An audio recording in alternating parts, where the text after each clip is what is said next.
You tap your phone to pay for coffee, you can get a loan with just a few clicks, and, well, you manage your entire financial life right from the palm of your hand. It's so fast, it's seamless, it's the world of fintech. But behind all that amazing convenience, there's this constant battle being fought for your most valuable assets. So today, let's take a look at the hidden risks lurking inside our digital wallets. I mean, just think about it for a second. Mobile payments, digital banking, those online loans, this isn't some futuristic stuff anymore, right? These are essential tools that shape our daily lives. They offer this incredible speed and access that, let's be honest, we pretty much take for granted now. And that is the billion-dollar question. With every single tap, every transaction, every login, we're essentially trusting these systems with our financial DNA. But is that trust always, well placed? And that really gets to the heart of the matter. We're living with this double-edged sword. It's the core tension of the entire digital finance revolution. This constant, delicate trade-off between making our lives easier and keeping our information profoundly safe. And believe me, the stakes could not be higher. The research on this is, well, it's pretty blunt. Of all the industries out there, the financial sector gets hit by cyber risk more than any other. It's the #1 target for a super simple reason. That's where the money is. So let's really break down that trade-off. On one side, you have the promise, right? Easy mobile transactions, instant access to loans, global payment systems that connect everything. But on the other side, the peril is just as real. We're talking about the risk of losing your data, losing your actual assets, and having to face these new, constantly evolving cyber threats. To really get a handle on the danger, we need to peek inside a hacker's toolkit.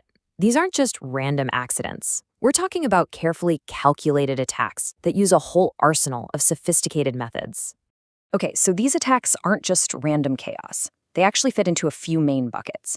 You've got deception tactics, like phishing, which are all about tricking you. Then there are system exploits, like ransomware, that literally hold your data hostage. Of course, there's direct theft through data breaches and fraud. And some attacks are just designed to shut the whole service down.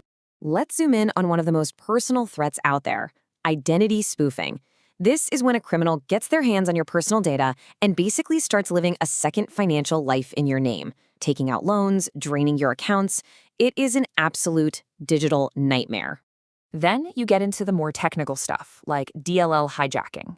The easiest way to think about this is like a digital bait and switch. Your computer thinks it's loading a normal, legitimate part of a program, but a hacker has cleverly swapped in a malicious file instead. And just like that, your system is wide open to ransomware, or whatever else they want to throw at it. But you see, the technology, that's only half the story. The other half? Well, that's us, the users. So how do we, as humans, actually decide if a cool new fintech app is trustworthy enough to handle our hard-earned money? And as researcher S. Varga points out, this isn't just a tech problem, it's a social one. Cyber risk directly eats away at public trust, and without that trust, the entire fintech ecosystem, it could really start to crumble. So how is that trust actually built or broken? Well, psychologists use models like the protection motivation theory to map out our decision-making. It's basically a blueprint for the super fast mental math we all do, probably without even realizing it, whenever we face a potential online threat. The theory suggests that our decision boils down to a few key questions our brains ask. First, we size up the threat. How bad could this really be? And how likely is it to happen to me? Then we assess how we can cope. Will this ops security actually protect me? And is it even easy to use? And finally, we're all influenced by social factors. What do our friends think? And what are our own security habits like? All right, so with all these crazy threats out there and our own complex psychology, how does the industry actually protect us? Thankfully, it's not the Wild West out there. There are established systematic defenses in place. And this is a really crucial point. Companies aren't just making this up as they go along. They rely on structured, battle-tested blueprints, or playbooks, if you will, to identify, assess, and respond to cyber threats in a methodical way. At its core, the process is actually pretty logical. First, you've got to identify every single thing that could possibly go wrong.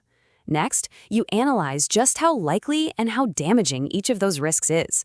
And finally, you create a concrete plan to deal with it.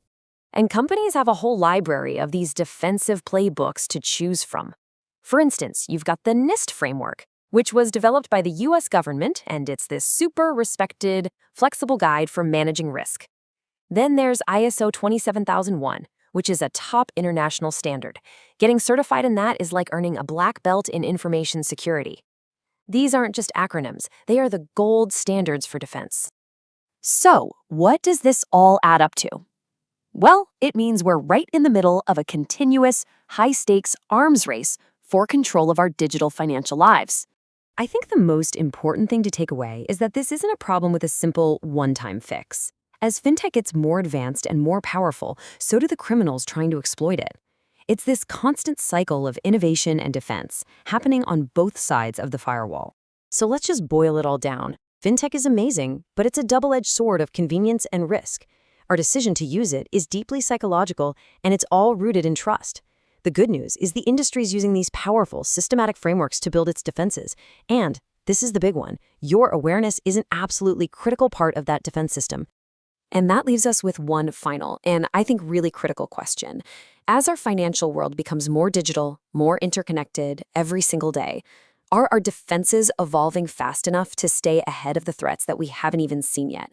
The security of our digital wallets really depends on that answer.